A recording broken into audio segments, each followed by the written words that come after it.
Most people think the Mafia is only about bullets, blood, and unmarked graves. But in the Moretti family, the biggest secret wasn't a body buried in the foundation. It was a little girl sitting in the dark.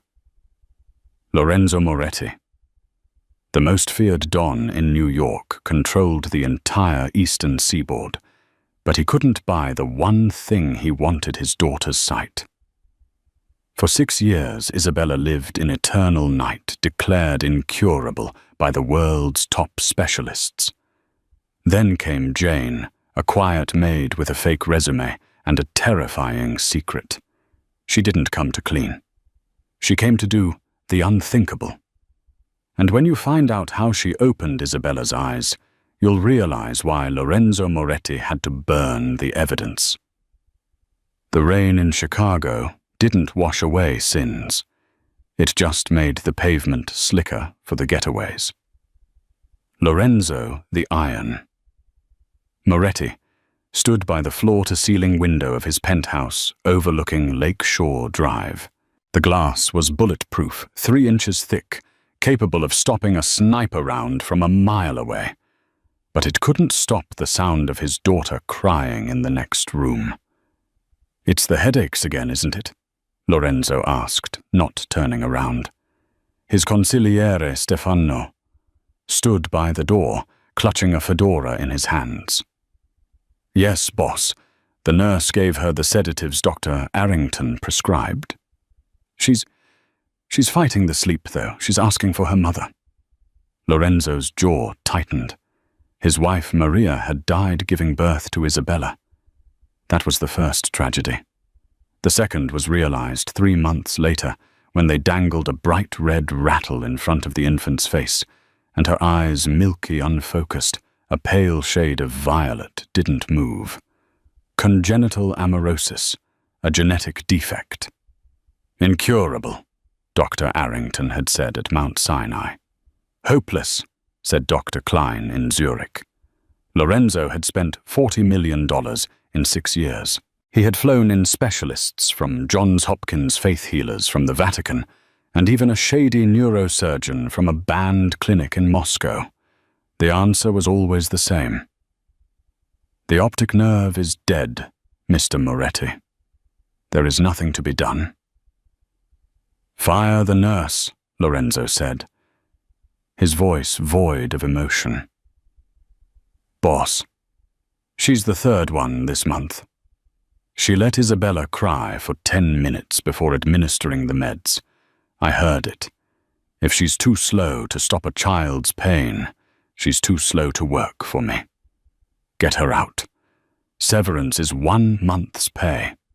If she talks to the press, severance is a visit from you." Stefano nodded, accustomed to the brutality. "We have a problem then. The agency is refusing to send more staff. They say the environment is hostile." Lorenzo turned. He was a striking man, 34 years old, with eyes like cold espresso and a scar running through his left eyebrow, a souvenir from a knife fight in his 20s. He was handsome in a way that terrified people. "Hostile. I run a criminal empire, Stefano. I don't run a daycare. Find someone independent. Someone who doesn't ask questions. Someone who needs the money enough to ignore the guns at the front door." "There is one applicant." Stefano hesitated, pulling a crumpled file from his jacket. "She came through a contact in the South Side. No agency. Says she used to work in a hospice in Italy. Her name is Jane Rossi." Lorenzo took the file. No photo, just a resume that looked typed on a machine from the 1980s. Experience palliative care, Rome. Skills pediatric specialized care, discretion. "Discretion," Lorenzo muttered. "That's the most expensive skill in the world. Bring her in." The interview happened in the library, a room smelling of old leather and cigar smoke. Jane Rossi sat in the high-backed chair, her hands folded neatly in her lap. She was younger than Lorenzo expected, maybe 25. She wore a simple grey dress that was 2 sizes too big, hiding her figure. Her hair was pulled back in a severe bun, and she wore thick-rimmed glasses that obscured her eyes. But she didn't smell like fear. Most people sweated when they sat in front of the dawn. Jane smelled like antiseptic and lavender soap. "You know who I am?" Lorenzo asked, leaning against his mahogany desk. "You are Lorenzo Moretti," she said. Her voice was calm, with a slight accent that wasn't quite Italian but close enough. "You own half the construction companies in the city and all of the politicians." Lorenzo raised an eyebrow. "You're brave, or stupid. Do you know about my daughter? I know she is 6. I know she is blind. I know she has violent headaches that the doctors treat with sedation," Jane recited. "And how do you plan to handle her when she screams? When she throws things?" Jane looked up, meeting his gaze directly. "I won't drug her." "Mr. Moretti, pain is a language. She is screaming because she is frustrated, not just because she hurts. She lives in a world of silence and darkness. I will teach her to navigate it." Lorenzo scoffed. "We've had tutors. She refuses to learn Braille." "Because Braille is cold dots on a page," Jane said. "She needs to feel the world, not read about it. I can help her, but I have conditions." Stefano stepped forward, hand moving toward his jacket. "You don't make demands of the Don." Lorenzo held up a hand. "Let her speak. What conditions?" "Total autonomy," Jane said softly. "No nurses hovering over me. No cameras in the child's room. And you," she pointed a slender finger at Lorenzo.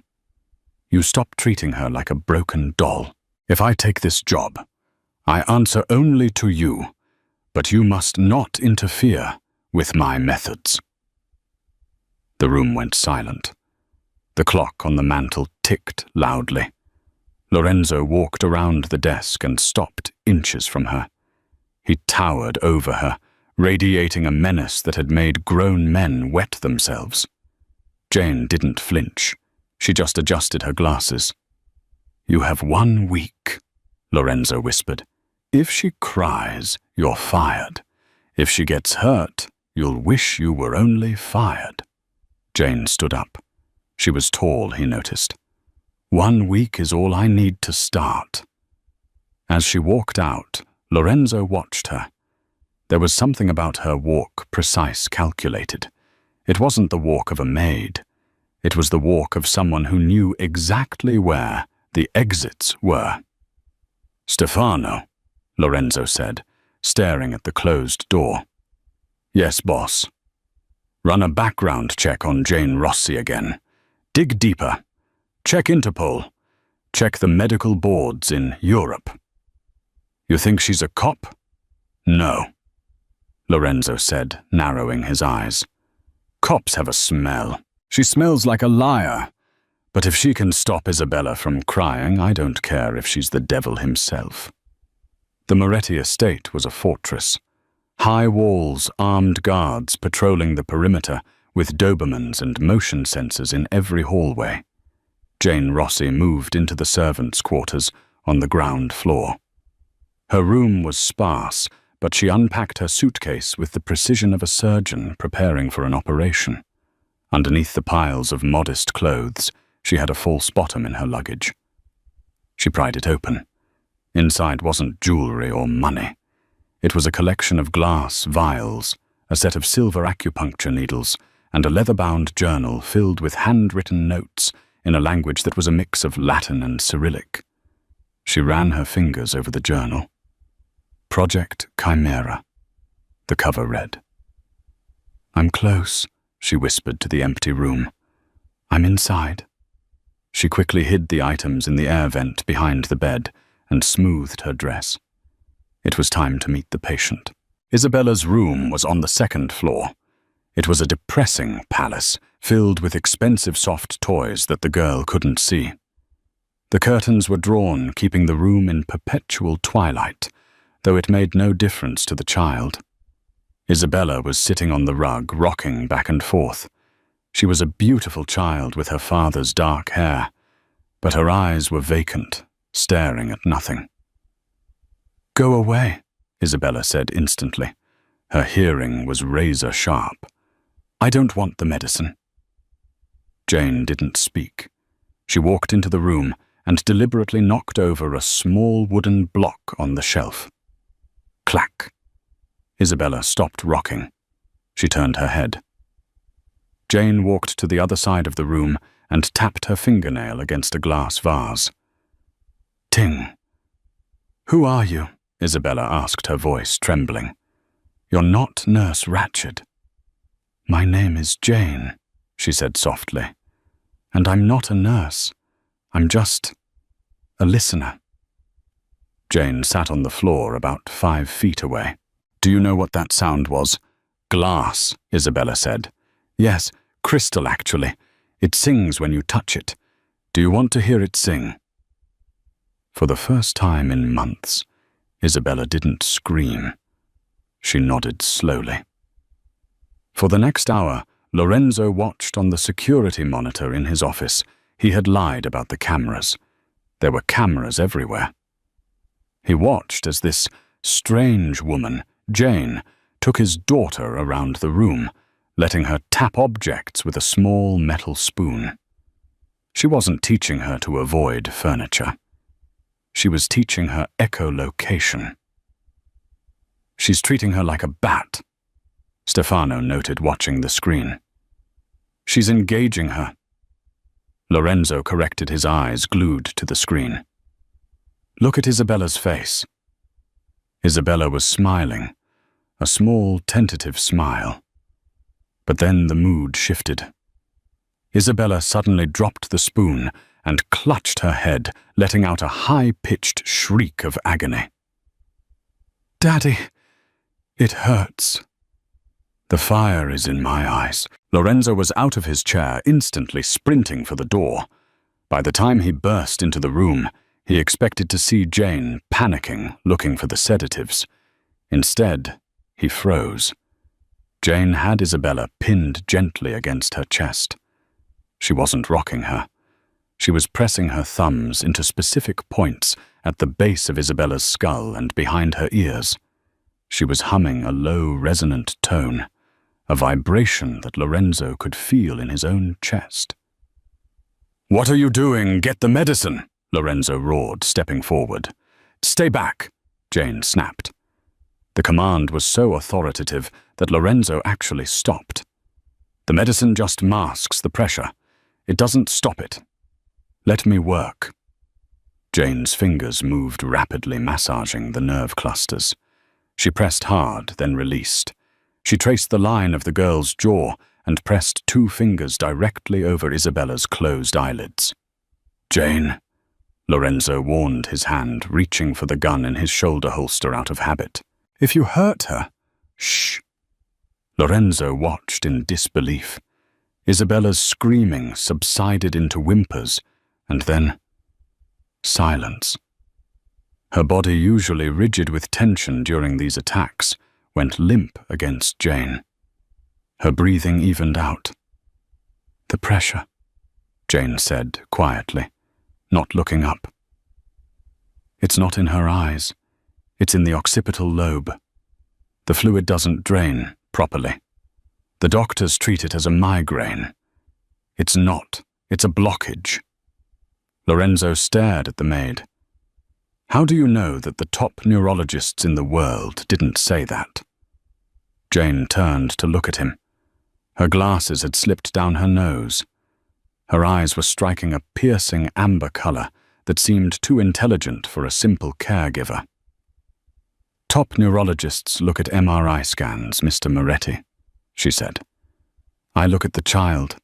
The blockage is structural. I just released the pressure manually. She will sleep naturally now." She picked up the sleeping child and laid her in the bed, pulling the duvet up. Lorenzo felt a chill run down his spine. He had seen men killed, empires fall, and fortunes lost. But he had never seen anyone touch his daughter and take away the pain like magic. "Who are you?" Lorenzo asked again, his voice lower, more dangerous. A palliative care nurse from Rome doesn't know about occipital fluid drainage. Jane stood up and faced him. The air between them crackled with electricity. It wasn't just suspicion. It was an undeniable raw attraction mixed with fear. "I'm the person who can save your daughter," Jane said. "Does the rest matter? It matters if you're lying to me." Lorenzo stepped closer, crowding her space. He smelled of expensive cologne and gun oil. He reached out and tucked a loose strand of hair behind her ear. His touch was gentle, contrasting with the threat in his eyes. "If you are playing a game, Jane, understand this. I don't call the police. I handle my problems personally." Jane didn't pull away. She looked up at him, her breathing slightly elevated. "And if I'm telling the truth, if I can give her back her sight?" Lorenzo froze. "That's impossible. Her optic nerves are atrophied." "Atrophied." "Not dead," Jane whispered. "There is a difference. But the treatment, it is not legal. It is not approved." "I am the Mafia, Jane," Lorenzo growled softly. "I don't care about legal. I care about results." Jane nodded slowly. "Then you have to trust me. Blindly." "I trust no one." "Then watch," she said. "Tomorrow I start the real work, but you must keep the other doctors away. No sedatives, no interference. Just me." Lorenzo looked at his sleeping daughter, then back at the woman who had just performed a miracle with her thumbs. "Fine," Lorenzo said, "but Stefano will be watching you 24/7.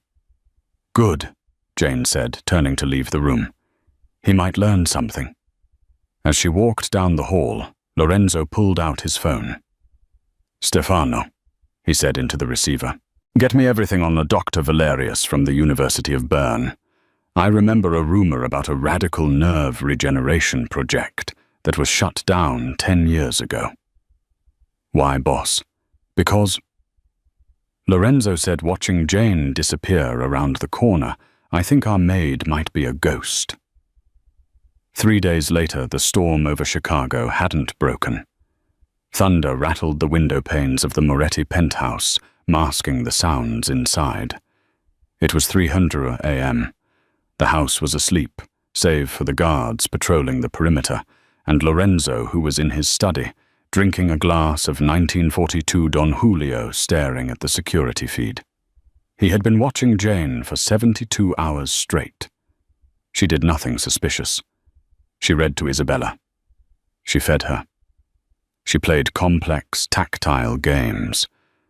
But tonight the feed in Isabella's room went black. Lorenzo frowned. He tapped the screen. Static. Then the audio cut out. Lorenzo didn't call the guards. He pulled the Beretta 92 FS from his desk drawer, clicked the safety off, and moved into the hallway. He moved assuntly, a predator in his own home. He knew every creak of the floorboards. When he reached Isabella's door, it was cracked open. A faint, acrid smell drifted out, not cleaning supplies. It smelled like sulfur and ozone. Lorenzo kicked the door open, leveling his gun. "Step away from her." The scene before him was a nightmare. Isabella was lying on her stomach, asleep. Jane was standing over her holding a syringe filled with a glowing, iridescent blue liquid. She had just injected it into the base of the child's neck. Jane spun around, her eyes wide. She dropped the syringe. It shattered on the floor. "I said, step away," Lorenzo roared. He crossed the room in 2 strides, grabbed Jane by the throat, and slammed her against the wall. The gun barrel pressed hard into her temple. What did you put in her poison? Are you working for the Russos? Jane clawed at his hand, gasping for air. No. Let go. Tell me before I blow your brains out against this wallpaper, Lorenzo hissed. His finger tightened on the trigger. He was shaking with rage. The one thing he cared about was being threatened. It's nerve growth factor, Jane choked out. Chimera. Serum. Lorenzo loosened his grip slightly, just enough for her to breathe. What? It's not poison. Jane coughed, rubbing her bruised neck. She didn't look terrified anymore. She looked angry. It's a synthetic protein. It rebuilds the myelin sheath around the optic nerve. It's the only way to reconnect the pathway to the brain. That doesn't exist, Lorenzo said coldly. If it did, I would have bought it. You can't buy it, Jane whispered, because the man who invented it was murdered for it 10 years ago. His lab was burned down. The FDA banned the research. Lorenzo stared at the blue stain on the rug. The smell was intense. And how do you have it? A maid from the South Side. Jane straightened her dress. She looked Lorenzo in the eye, the gun still inches from her face. I told you I'm not just a maid. My father was Dr. Augustus Valerius. He created the Chimera protocol. I'm the only one who knows the formula, and I've been synthesizing it in your kitchen using the equipment I hid in the pantry. Lorenzo lowered the gun slowly. The name, Valerius. Stefano had mentioned it. The ghost. You're testing an experimental drug on my daughter without my permission. I'm saving her, Jane shot back. The doctors gave up. You gave up. I didn't. Suddenly a small voice came from the bed. Daddy. Lorenzo spun around. Isabella was sitting up, rubbing her eyes. She looked groggy. Isabella. Baby. Are you okay? Does it hurt? Lorenzo rushed to the bed, holstering his gun. He grabbed her small hands. Isabella blinked. Her milky eyes were watering. She looked around the dark room, then toward the window where a flash of lightning split the sky outside. Daddy, she whispered, her voice trembling. I saw the sky crack. Lorenzo froze. What? The sky? She pointed to the window. It was bright, just for a second, like a white line. Lorenzo looked at Jane. The maid was leaning against the wall, breathing heavily, a red mark forming on her neck where he had strangled her. She looked exhausted, but triumphant. She perceived light, Jane said softly. The optic nerve is responding to the electrical storm. It's working, Lorenzo. It's working. Lorenzo looked back at his daughter. For 6 years, she had seen nothing. Nothing. And now, after 3 days with this woman, she saw lightning. He stood up and walked over to Jane. The tension in the room shifted from violence to something else, something heavy and suffocating. He reached out his hand, hovering over the bruise on her neck. I could have killed you, he said. I know, she replied. If you ever turn off the cameras again. Lorenzo said, his voice low and husky, leaning in until his lips brushed her ear. I will kill you. Do you understand? Jane shivered. It wasn't from cold. I had to. I couldn't let the footage exist. If the pharmaceutical companies know the serum exists, they will come for me. And they will come for Isabella. Lorenzo pulled back and looked at her. He saw the fire in her amber eyes. She was a fugitive, a scientist on the run, and she was hiding in the lion's den. Let them come, Lorenzo said, a dark smile playing on his lips. I've been looking for a fight. He turned to leave. Get some sleep, Dr. Valerius. Tomorrow we go shopping. If you're going to save my daughter, you can't look like a beggar. The Moretti Winter Gala was the social event of the season in Chicago. It was held at the Palmer House Hilton, a venue of gold-leaf ceilings and velvet drapes. It was a charity event for the blind. A cruel irony that Lorenzo insisted on hosting every year to maintain his public image as a legitimate businessman. I'm not going, Jane said, standing in the foyer of the penthouse. You are going, Lorenzo said, adjusting his cufflinks. He looked devastating in a bespoke Brioni tuxedo. Isabella needs her caregiver, and I need protection. You have 20 armed guards, Jane scoffed. They are muscle. They don't have your eyes. Lorenzo gestured to a garment bag held by Stefano. Put it on. Jane took the bag. Inside was a dress of deep crimson silk, backless, with a slit that went up to her thigh. It was a dress meant to distract, a weapon in fabric form. When Jane walked down the stairs 20 minutes later, the conversation in the living room stopped. The guards stared. Stefano cleared his throat awkwardly. Lorenzo simply watched her, his expression unreadable, though his eyes darkened. She wasn't wearing her glasses. She had put in contacts.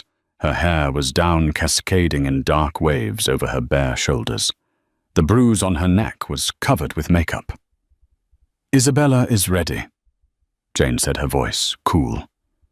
Isabella was wearing a matching red velvet dress, holding Jane's hand tightly. You look... Lorenzo stepped forward, offering his arm. Adequate. Jane smirked. You're welcome. The drive to the Palmer house was tense. The city lights blurred past the tinted windows. Lorenzo's hand rested on his knee, inches from Jane's leg. The air in the limo was thick with unspoken words. The Salvi family will be there tonight, Lorenzo said abruptly. Don Salvi is trying to move in on my union contracts. If he approaches you, I'm just the nanny, Jane said. You are the woman standing next to me, in this world that makes you a target. The ballroom was packed with Chicago's elite politicians, judges, and mobsters pretending to be respectable. Lorenzo navigated the room like a shark in a koi pond, shaking hands and smiling while his eyes scanned for threats. Jane stayed close, guiding Isabella, describing the room to her in hushed tones. The ceiling is gold, Bella, like the sun. The carpet is soft. Well, well, Lorenzo. A voice like grating metal cut through the music. Marco Salvi, the underboss of the Salvi family, stepped in front of them. He was a thick-set man, with a nose that had been broken too many times. Marco. Lorenzo nodded. Enjoying the wine. It's better than the swill you serve at your clubs. Marco laughed, but his eyes drifted to Jane. He looked her up and down, lingering on her chest. And who is this? I didn't know you hired models for the help now.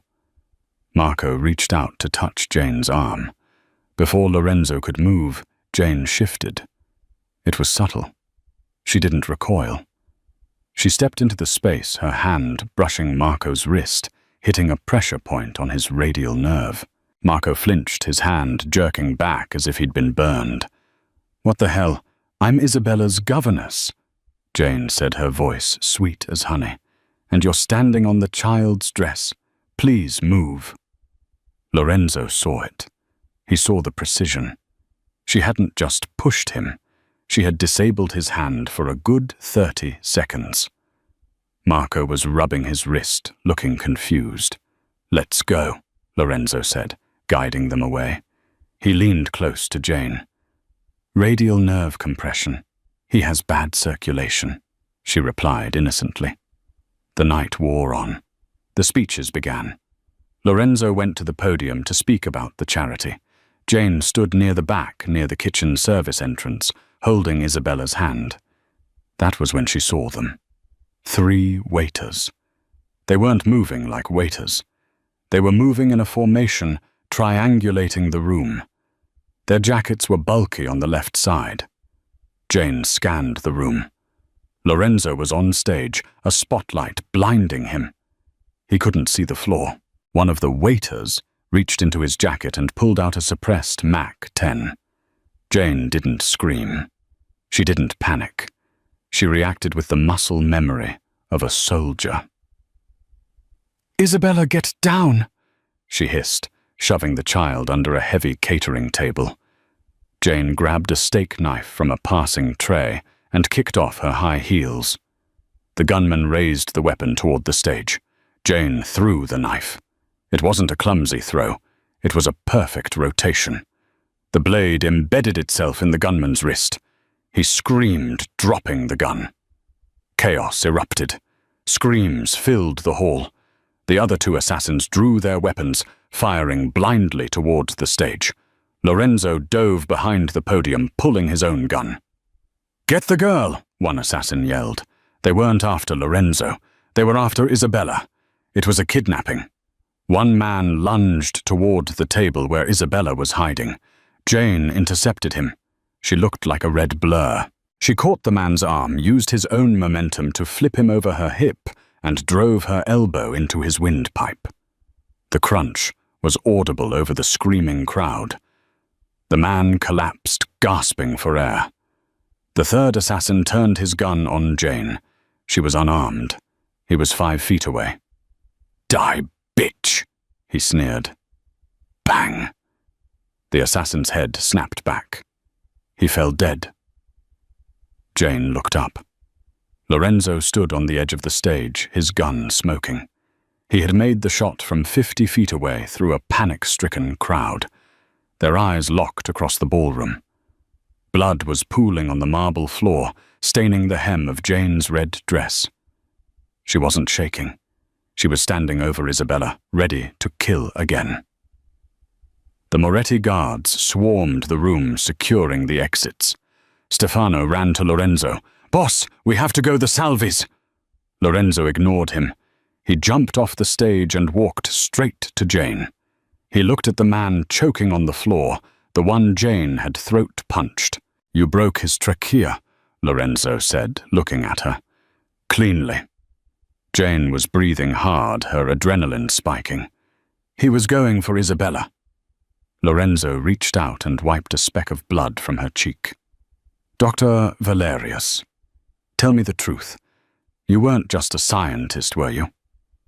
Jane looked at the carnage around them. "My father's research was valuable, Lorenzo. When the government came for it, I didn't just learn to hide. I learned to hunt." Lorenzo grabbed her hand, interlocking his fingers with hers. The sirens were wailing outside. "Good," Lorenzo said, pulling her and Isabella toward the back exit. "Because we're going to war, and I need a queen who knows how to kill." They didn't go back to the penthouse. It was compromised. Lorenzo took them to the Vault, a safe house built into a decommissioned bank vault in the basement of an unsuspecting office building in downtown Chicago. The walls were 2 feet of reinforced steel. There were no windows, only high-definition screens simulating daylight. For 2 weeks, the world outside burned. Lorenzo's soldiers waged a brutal war against the Salvi family. Bodies were found in the Chicago River. Warehouses exploded. The city held its breath. But inside the vault, a different kind of war was being fought. Jane had turned the medical bay of the safe house into a laboratory. Equipment stolen from top hospitals by Lorenzo's men lined the walls. "This is the final phase," Jane said, her voice tight with exhaustion. She hadn't slept in 30 hours. She was holding a vial of the synthesized serum, now a deep, pulsating violet color. Isabella lay on the medical bed, holding a teddy bear. She looked small and fragile. "Is it going to hurt?" Lorenzo asked. He was leaning against the door frame, his shirt sleeves rolled up, revealing the tattoos on his forearms. He looked more tired than Jane. "Yes," Jane said honestly. "The nerves are waking up after 6 years of atrophy. It will feel like fire. But if we stop now, the pathways will scar over. She will be blind forever." Lorenzo walked over and brushed the hair from Isabella's forehead. "Bella, do you trust Jane? She smells like lavender and gunpowder," Isabella said, her voice sleepy from the mild sedative. "She keeps the monsters away." "That she does," Lorenzo murmured, looking at Jane. The relationship between Lorenzo and Jane had shifted into something dangerous. They moved around each other like binary stars, drawn together by gravity, but terrified of the collision. They hadn't kissed, they hadn't slept together. But the intimacy of keeping this child alive was more binding than any marriage. "Do it," Lorenzo commanded. Jane administered the injection. The reaction was immediate. Isabella arched her back, a scream tearing from her throat that shattered Lorenzo's heart. "Daddy, my eyes are burning." "Hold her," Jane shouted, grabbing a cold compress. Lorenzo pinned his daughter's shoulders to the bed, tears streaming down his own face. "I'm here, baby. I'm here. Squeeze my hand." This went on for 4 hours. 4 hours of agony. Jane worked tirelessly, massaging the pressure points, adjusting the IV drip, whispering commands in Italian to the weeping child. Finally, Isabella passed out from exhaustion. Lorenzo slumped into a chair, burying his face in his hands. Jane walked over to him. She was trembling. She reached out and touched his shoulder. Lorenzo grabbed her hand and pulled her onto his lap. It wasn't sexual. It was a desperate need for contact. He buried his face in her neck, inhaling her scent. "Tell me it was worth it," he rasped. "It will be," Jane whispered, running her fingers through his dark hair. "When she wakes up, the bandages come off. We will know then." Lorenzo lifted his head. His eyes were dark, intense. "You are the most terrifying woman I have ever met." "Is that a compliment? In my world, it's the highest honor." He leaned in. The kiss was inevitable. It was bruised and desperate, tasting of coffee and fear. Lorenzo kissed her like he wanted to consume her, his hands gripping her waist, pulling her flush against him. Jane responded with equal force, her hands tangling in his hair. For a moment, they weren't a don and a fugitive scientist. They were just 2 people keeping back the dark. But the moment was shattered by a sound. Beep, beep, beep. Not a medical monitor. Lorenzo froze. He pulled back his eyes, snapping to the security console on the wall. The proximity alarm. "Someone is in the elevator shaft," Lorenzo said, his voice instantly cold. He stood up, pulling his gun. "This facility is off the grid. Only 3 people know the location. Me, you." He looked at the door. "And Stefano." The heavy steel door of the vault shuddered. A thermal lance began to cut through the lock mechanism. Sparks showered the floor. "They found us," Jane said, grabbing a scalpel from the tray. "Take Isabella," Lorenzo ordered, racking the slide of his Beretta. "Go to the panic room in the back. Do not come out until everyone out here is dead. Lorenzo, go," he roared. As Jane scooped up the sleeping child and ran for the rear reinforced door. The main vault door exploded inward. Smoke filled the room. Through the haze, men in tactical gear poured in. They weren't Salvi Street thugs. They moved with military precision. On their vests was a logo Jane recognized from her nightmares: Aetheris Pharmaceuticals, the company that killed her father. They hadn't just come for the serum. They had come to erase the evidence.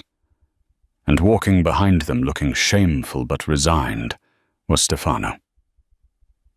"I'm sorry, boss," Stefano said, his voice shaking. "They offered me amnesty. They said you were going to destroy the family for a blind girl." Lorenzo stood alone in the center of the room, raising his gun.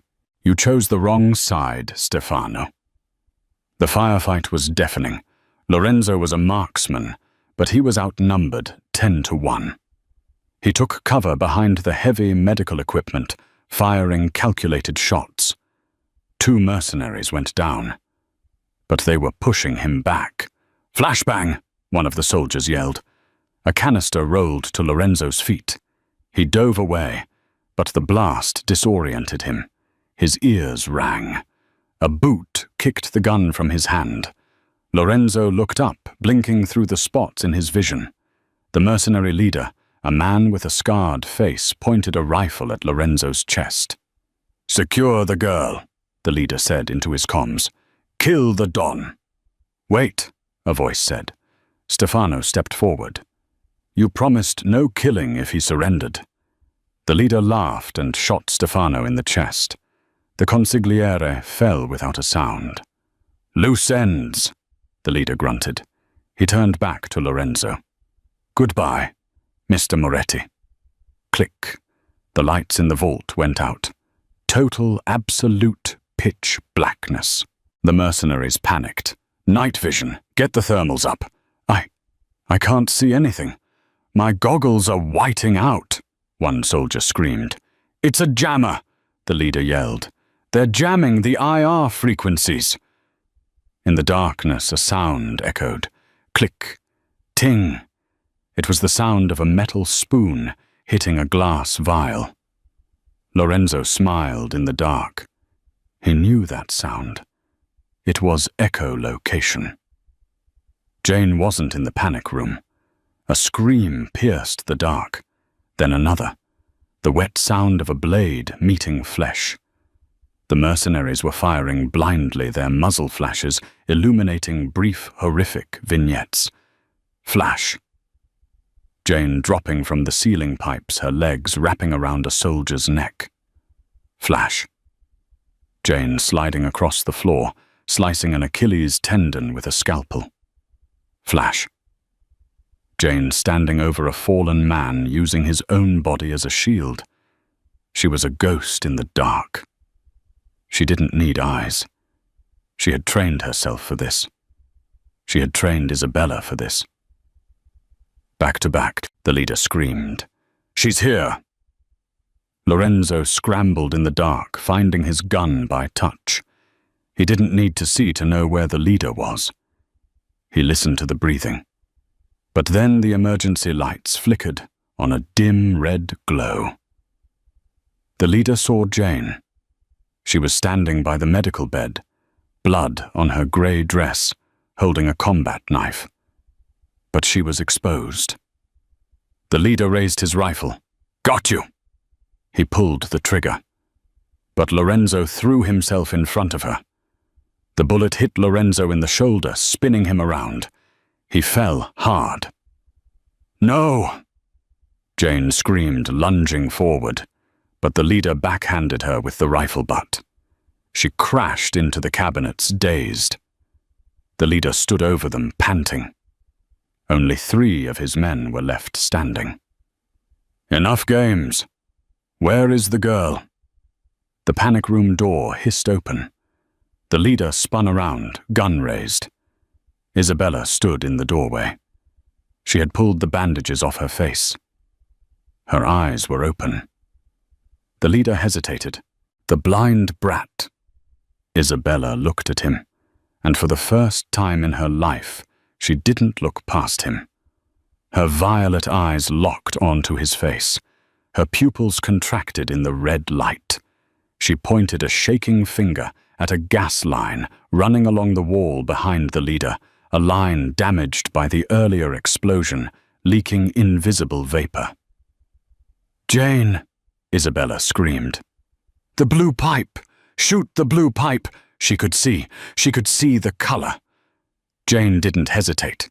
She grabbed the gun from the floor and fired, not at the leader, but at the blue pipe behind him. Boom!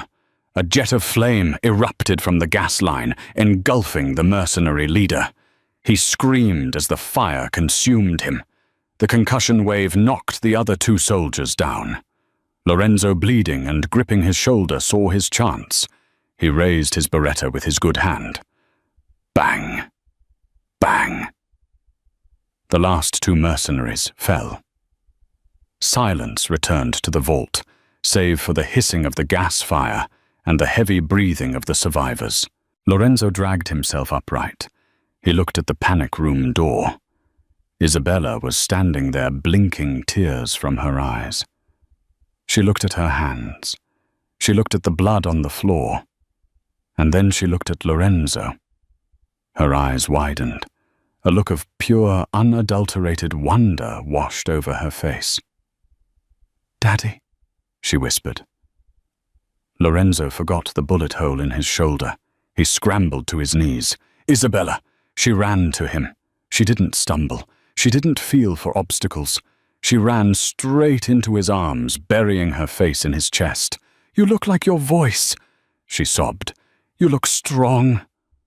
Lorenzo Moretti, the Iron Don, wept openly. Jane slumped against the cabinets, watching them. She was bruised, bleeding, and exhausted. But she was smiling. Lorenzo looked up at her over his daughter's head. "You did it," he mouthed. Jane nodded weakly. "We did it." But the war wasn't over. The Aetheris Corporation was still out there. And they knew. The war didn't end in the vault. That was just the opening shot. Lorenzo Moretti sat by the hospital bed in a private wing of Northwestern Memorial, a floor he had bought and paid for entirely.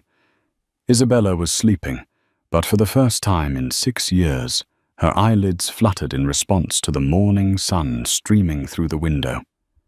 Jane stood by the window watching the city below. She wore a borrowed change of clothes, her face pale, a bandage on her forehead where the mercenary had struck her. "She asked for you," Lorenzo said, breaking the silence. "Before she fell asleep. She wanted to know if you were a ghost." Jane turned, a sad smile playing on her lips. "To the world I am. Dr. Valerius died in a fire 10 years ago. Jane Rossi the Maid doesn't exist. I have no name, Lorenzo." Lorenzo stood up and walked to her. The distance between them had vanished. They were survivors of the same shipwreck.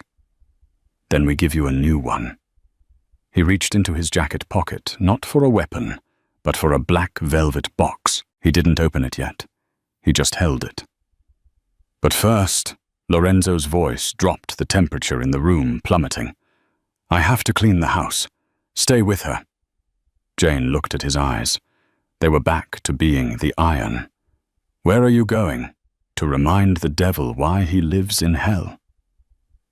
Marcus Thorne, the CEO of Aetheris, sat at the head of a 20-foot mahogany table. He was a man who believed money was a shield that could stop bullets. He was wrong. "The stock is down 4% because of a rumor," Thorne yelled at his board members. "Kill the story. Bribe the editors, I don't care." "Mr. Thorne," his secretary buzzed in her voice, trembling. "There is a gentleman here to see you." Security isn't responding. The double doors of the boardroom didn't burst open. They swung open slowly, deliberately. Lorenzo Moretti walked in. He was alone. He wore a charcoal suit that cost more than Thorne's car. He didn't look like a thug. He looked like a king arriving to an execution. "Who are you?" Thorne demanded, standing up. "Security." "Your security is currently napping in the stairwell," Lorenzo said smoothly, pulling out a chair at the opposite end of the table and sitting down. "And I'm the father of the little girl you tried to burn alive last night." Thorne's face drained of color. He sat back down slowly. "Moretti, I heard you were indisposed." "I was," Lorenzo said. He slid a thick manila envelope across the polished table. It stopped exactly in front of Thorne. "But then my daughter saw my face out for the first time. It put me in a very productive mood." Thorne opened the envelope. His hands shook. Photos. Not of him, but of the secret labs in Peru.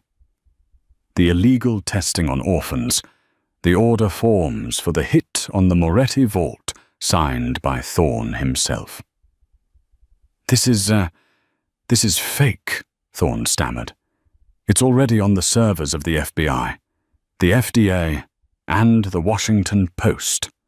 Lorenzo lied effortlessly. "But I haven't hit send on the encryption key yet." "You have 10 minutes. "What do you want, money?" Thorne sneered. "I can pay you double what you're worth." Lorenzo laughed. It was a dry, terrifying sound. "I don't want your money, Marcus. I have enough money to buy God a drink. I want your life." Thorne reached for the panic button under his desk. "Go ahead," Lorenzo taunted. "Press it. See who comes." Thorne froze. "Here is the deal," Lorenzo said, leaning forward. "You are going to sign over the patent rights for the Chimera serum to a trust in my daughter's name. Then you are going to confess to the embezzlement of company funds to cover up your gambling debts." "I don't have gambling debts," Thorne said, confused. "You do now." Lorenzo smiled. "My hackers were very thorough this morning." "And if I refuse?" Lorenzo checked his watch. "Then I leave. And in 5 minutes, the Salvi family, who are very upset that you hired them for a botched job, will walk through to those doors. I told them you were the one who leaked their location to the police." Thorne gasped. The Salvis would skin him alive. Lorenzo was offering him prison. The alternative was torture. Thorne grabbed a pen. He signed the papers with shaking hands. "Wise choice," Lorenzo said, standing up and retrieving the documents. "Enjoy federal prison, Marcus. I hear the food is terrible." Lorenzo walked out. As he entered the elevator, he pulled out his phone. "Did he sign?" Jane's voice came through the line. "He signed. The patent is ours. Isabella's treatment is legal now." "And the Salvis? The police are raiding their warehouse as we speak. I planted the drugs there an hour ago," Lorenzo said, loosening his tie. "It's over, Jane. The city is ours." The ceremony wasn't held in a church. It was held in the conservatory of the Moretti estate, a room made entirely of glass. Isabella, now fully recovered, stood as the flower girl. She wore a dress of pale lavender. For the first few weeks of her sight, she had been overwhelmed. The world was too bright, too fast.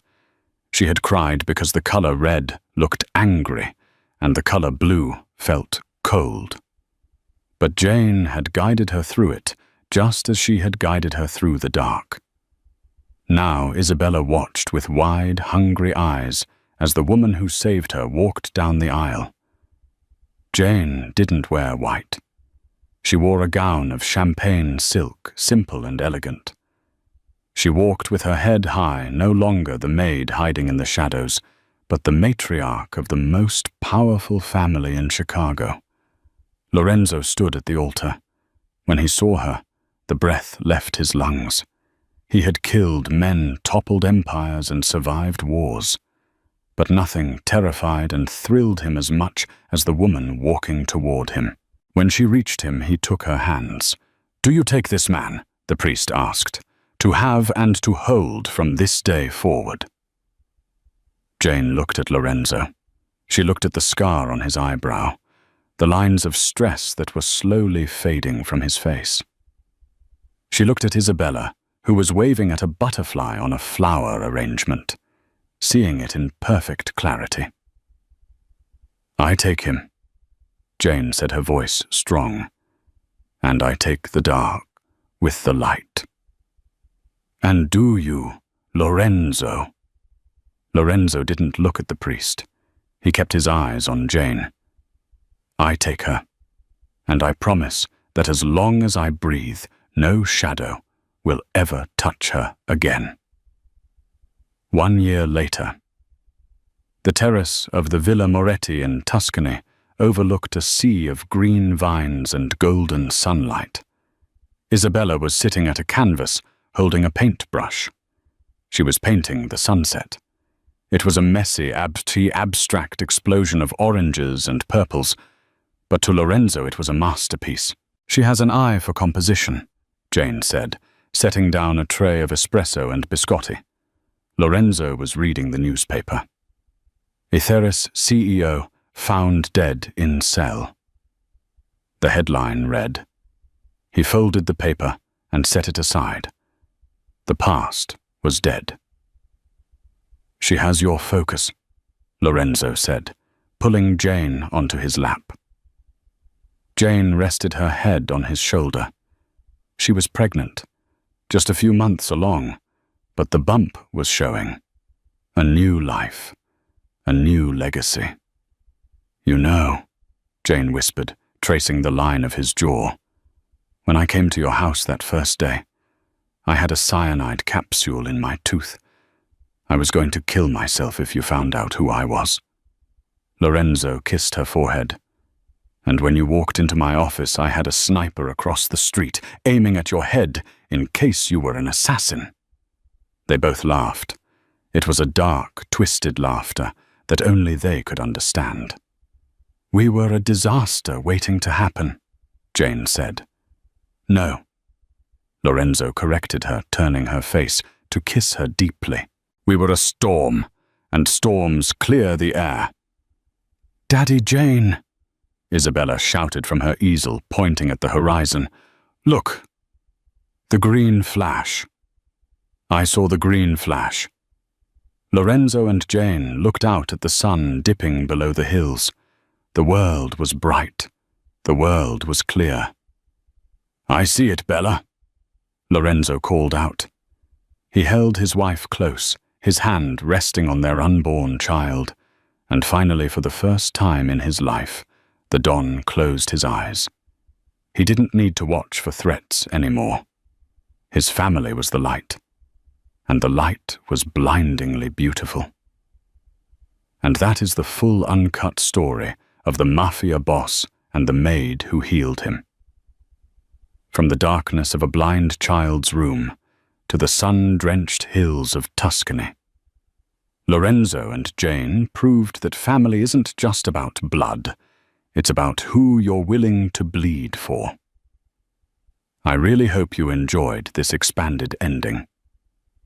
The scene where Isabella paints the sunset always gets me. It's amazing to think she went from total darkness to painting the world. If you loved this story, please do me a huge favor. Hit that like button right now. It helps the algorithm find more listeners like you. And if you haven't already, subscribe and turn on the notification bell. I'm working on a new story about a billionaire who hires a homeless woman to be his fake wife, only to realize she's a runaway princess. You don't want to miss that one. Thanks for watching, and I'll see you in the next video.